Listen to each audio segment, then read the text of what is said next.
ಖ್ಯಾತ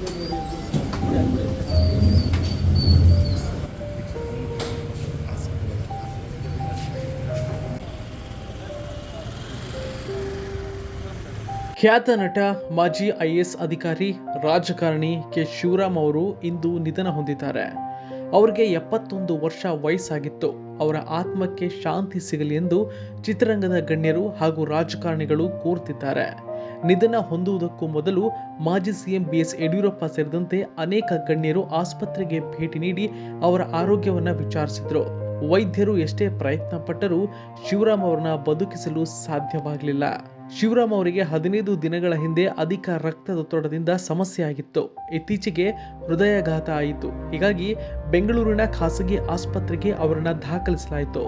ಸಾವಿಗೂ ಮುನ್ನ ಅವರ ಮೆದುಳು ಕೂಡ ಕಾರ್ಯನಿರ್ವಹಿಸದನ್ನ ನಿಲ್ಲಿಸಿಬಿಟ್ಟಿತ್ತು.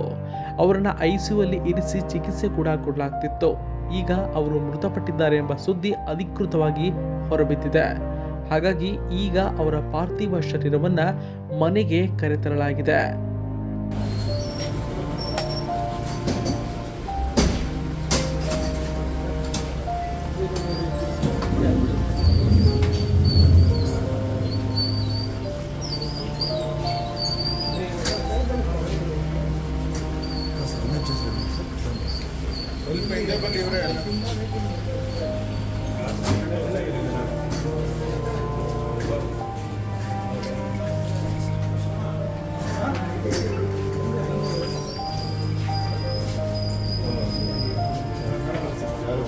Ladies.